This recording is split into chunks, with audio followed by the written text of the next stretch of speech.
Yeah, I'm Ray Woodard. I'm better known as Kade Harrington's coach. It's great to be here again. This is always a great event. It obviously, for all of us, starts our football season.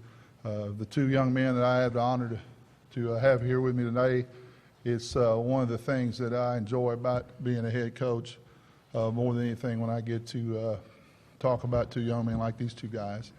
Bret Treadway is a 3-year starter for us at right guard, an all-conference selection last year. He's a local guy from Silsbee, which is always good. He's also graduated in 3 years. He'll graduate next month with his business degree, and we'll start in the master's program this fall. We're very proud about that. He's already told about half of Kade's stats from last year, but Kade's also a great student. Will graduate with his business degree. And what all is it? Finance and economics. And with finance and economics, we say economics in East Texas instead of economics,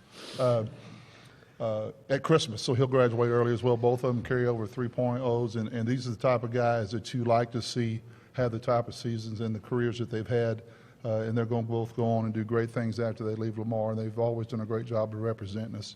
As far as this season coming up, the polls, we've been asked about that, and we'll be asked about that. We're up higher than we've been. We know what little stock we always put in it when we've been picked 8th the last 2 years and finished 3rd and 4th respectively.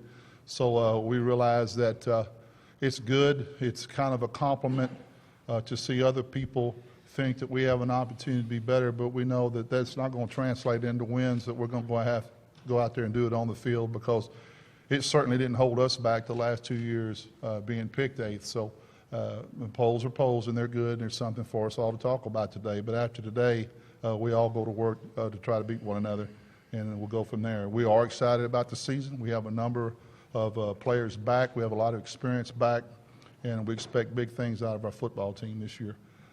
From there, I'll just wait. Now, they're going to make a statement? Or Yeah, Kade, if you'd like to your thoughts on the upcoming season? Yeah. I know for the offensive side, we're excited. We bring back really, 5 technically starters on the offensive line, 3 that played consistently last year. We're looking forward to that. We're bringing back a healthy quarterback. Really excited for him to see what he can do all season long. And we're just ready to get to camp next week and excited for this new season. Bret, your thoughts on the upcoming season? Yeah, our goal is just to be the first team for Lamar to make it to the playoffs, ultimately get a ring, and go through the season healthy for once. But, Okay, we do have microphones on the floor, so if you have like to ask a question, please raise your hand. We'll get you the microphone. Please say your name and your news agency. Harold Mann, KLVR Radio, Lamar Radio. Obviously, with Kade and Bret up there, Coach, we know what Lamar has coming back offensively. Let's talk about the defense a little bit, what adjustments you need to make. We have a new defensive coordinator. Just talk about what we can expect from the defense this year. Well, Trey Haverty's come in, and we have a number of new coaches on defense. Whether that's come a new philosophy, a new energy. I liked what we did this spring. We have a number of players back. We have a lot of players back up front, and we have a lot back in the secondary. I'm encouraged by what I've seen coming out of the spring, and I think we'll be a better defense, a deeper defense, and we'll play more consistently on defense throughout the year, and I'm excited about it. Dana Shapiro, Beaumont Enterprise. Coach, you guys have come here every single year since you've been in the Southland, and you've been picked 8th or 7th, and you kind of have that chip on your shoulder to be up a little more. How does that mindset kind of change for you guys? This is for the players as well. How does the mindset sort of change? I do this all the time. I'll start doing it now. Kade? I mean, for us, I think it's just as much motivation. Obviously, it's a testament to where we've come as a program since we brought it back. But also, it's just as much motivation as every team strives to be, that first team picked.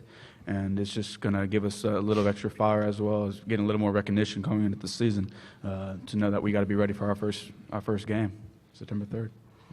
See, I handed to Kade a lot. See how it works. there you go. I think it's just an accomplishment where we came, but our motivation is still the same. Let's go in the season to win, and that's not going to change. I see Morrell, Port Arthur News. Kade, can you talk to me about just the kind of offseason you had? I mean, more awards came for you, in the offseason than did in the regular season, and deservedly so. You kind of getting out there on the national map, so to speak. Yeah, it was definitely cool to have all that stuff fall in. Like I've said all last season, my name goes on the award, but it's definitely a team-based award. It's not just me that goes out there and tries to dodge 11 guys. There's all other 10 guys doing their jobs to create successful plays, and I owe it all to them. But on that note, also, that's the past, and we're really ready to focus on the future and move on from all that and just get ready for the 2016 season, which is what really matters right now. Bret, can you talk to me about that? I didn't get to see the full video. I saw the piece of it on Twitter, but I think it was you and Kade and Reggie Biggleton caught this big stingray off of, well, it was on Sabine Lake, I think. Can you talk to me about that excursion? Yeah, it was about a 350-pound stingray. It was by far the hardest workout I've done all summer. Thank goodness we had you. Yeah, it was fun. How did you guys come about it? Reggie has a boat, and he just asked if we want to go fishing. We go fishing with him probably three times a month. That's the JV fishing bunch. Yeah. That's the JV bunch. I'm just leaving it at that. Okay. But it helps when you got a guy who power cleaned 401 pulling on that line to try to bring in a 500-pound stingray. I saw the video. It was very impressive. I just drove the boat.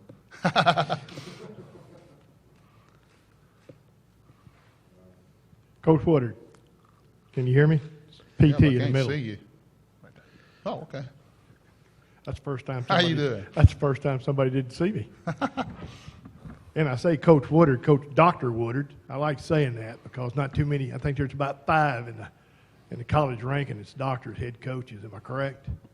I think so. I think so, but that's something you ought to be reckoned with. One of the things also is you talk about your students, your student athletes. You refer to that constantly. And you got 2 players on your podium. One's going to graduate in December, and another one's fixed to start on his master's. So that shows some type of success that you're having with your student athletes on your team. So you do have an impression there. But I'd like to talk to what you told me earlier. 2 questions. The first question is, I want you to tell me, now he's the one that said this, who's your best fisherman on your staff, and who's the best golfer on your staff? I'm gonna toot my horn on the fishing only because I'm the oldest guy on the staff, and I got more experience. Golfing is Brian Morgan. I would love to one day be able to play the way he plays. But and BMO, you're watching. I gave you credit for the golf, but Okay, fishing, on a I serious still own the note. fishing rights. Okay. On a serious note, I've noticed Hey, that the fishing's last serious. couple. Come on now. I was noticing on the last year you had a great recruiting crew come in. This year I think you might have passed the bar. So tell us about your recruiting personnel that's coming in, or do you expect them that you need some help with them, or just be depth? Both. This guy is the prime example of freshman. I wasn't expecting him to even make the travel squad as a freshman. He ended up being our starting running back. So we do think we'll have some freshmen that will push our older players, and we'll have a few that will get on the field and start. We're getting to the point where we're not counting on half the freshman class having to come in to start to make us good, but we think our last 2 recruiting classes have been our best. The older guys don't like to hear that, and that puts a little chip on their shoulder, and that's fine. But our last 2 classes have been very good, and they'll push these older guys, and that's what makes for a great camp, and that's what makes for great competition. And I think it's only going to make our football team better and deeper as we go along, because as we've learned the hard way in the Southland Conference, towards the end of the year, the teams that are deep have a chance to win because everybody's going to have injuries. And I think, I look at McNeese 2 years ago.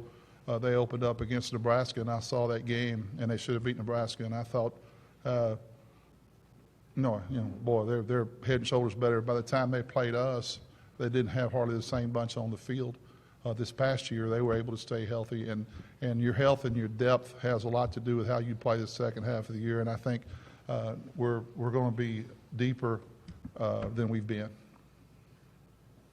Coach, speaking about that depth a little bit, I know you're a big fan of adding a 12th game to the schedule.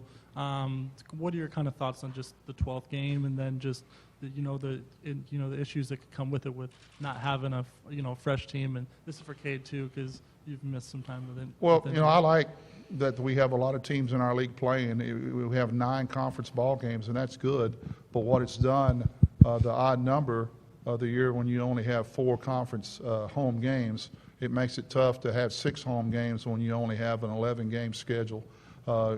Getting that 12th game, we'll be able to even out and have 6 and 6 every year. That's the main reason I want our home crowd to have 6 games every year. And I think it's good. I think FBS plays 12, and we might as well play 12. I think the fans, the players, coach, I think everybody would be for it, and I hope it passes. Coach, talk about your schedule. A lot of times, here in the Southland, you only are able to get to 2 non-conference. You get the big game, and then maybe, I hate using this phrase, maybe a cupcake out there. You guys open up with an FCS top 10 team against Coastal Carolina. Just talk about your non-conference schedule before you move into conference. Well, we'll find out how good we are pretty quick. Coastal Carolina has been a playoff team the last 5 years. They're transitioning up to FBS. They'll be in the Sun Belt next year. They have 85 scholarships. They're a good, experienced program, and they'll be in here September 3rd into Beaumont, and we'll find out where we are. We follow that up the following week with an 11 a.m. kickoff against the University of Houston, and they're arguably coming off their best year ever, 13-1, and they're preseason top 20, and could be preseason top 5 if they play OU the first week in Norman. If they were to beat Oklahoma, they would move up, way up the poll. So again, we will definitely play 2 teams and 2 games that will prepare us for conference play, and we're going to have to, because the next week opening up, Sam Houston's going to come to town, and they're number 2 in the nation preseason, and they're going to open up with Panhandle State and be open, so I don't see them dropping. And they'll come in there number 2 in the nation, and really kind of ticked off that we beat them over there last year. So our first 3 ball games, we better be ready to play, and it'll make, for camp, it'd be very easy to motivate our players to prepare in camp, because we're going to have to be a good football team from the first game on, and they realize that. The schedule shows it. Isn't that right, Kade? Oh, yeah. Ray, Alex Hickey, like Charles American Press, you're now the longest tenured coach in the Southland Conference at the same school. Does that strike you as pretty weird, crazy? How do you respond to that? When I got there, I said I wanted this to be my last job, and it's just worked out. And I think it's one of the reasons we've gotten where we got, and I've put all my energy into this program, and God willing, I'll be there a while longer. But we are kind of in some ways, a transition conference. Assistant coaches are always trying to move up. FBS pays more, and you see a head coach from time to time leave our league for an FBS program, and that's fine. But I would like to stay at Lamar, and I hope you keep saying that and get to say that every year for a long time. Hey, Coach, the Coastal Carolina deal, by them coming here this year, is that sort of a home-to-home thing with you in Coastal Carolina? No, we were struggling to find an opening game, and nobody would play them. They couldn't find anybody to play them. And they first wanted us to go there, and we just couldn't do it. We couldn't open up with 2 games on the road. So they had to almost come to our place because they were having trouble finding a game. It was the last game we filled, and it was very late. It was this year we filled it. So they're a good football team, and that's why it happened the way it happened. But it's just a 1-year deal, because they'll be FBS next year. To kind of piggyback off, maybe the transition in the Southland. One thing also about the Southland, there are teams in the last 10 years that have either relaunched their football programs, or just launched their football programs. Talk about the challenges, I guess. Talk about maybe the fun and then the challenges of being in a league like that, where you have, Incarnate Word, you guys, Southeastern Louisiana, you guys within the last 10 or 15 years just launched or relaunched this program. What kind of dimension does that add to the conference?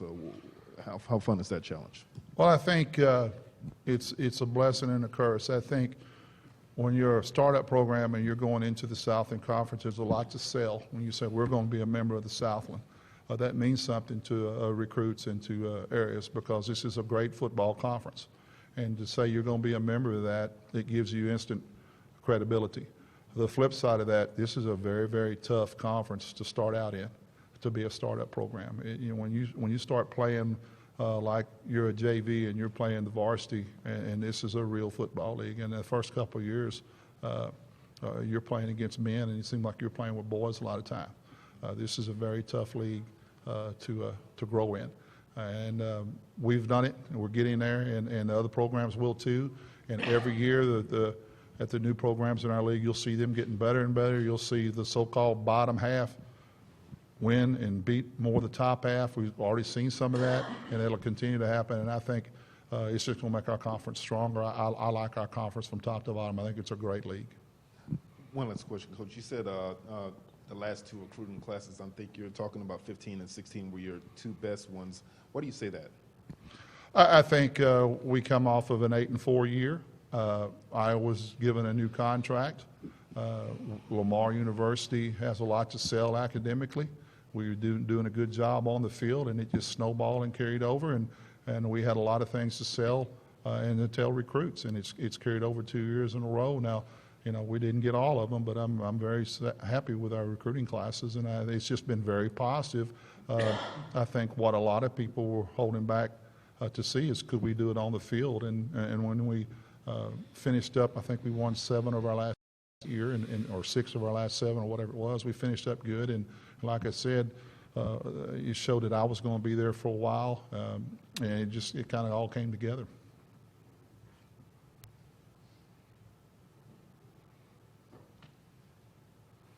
Y'all not the same bunch after lunch. Y'all all look like y'all ate too much, and y'all are sleepy. All right. Bret. Oh, you already said last question. Now, what are you doing now? Sorry, yeah. Well, I mean, my mind fluctuates. Bret, what are you looking most forward to on the schedule? What game? Probably the first conference game, Sam Houston. See if we can pull off another win. Just made the board in Huntsville. That's all right.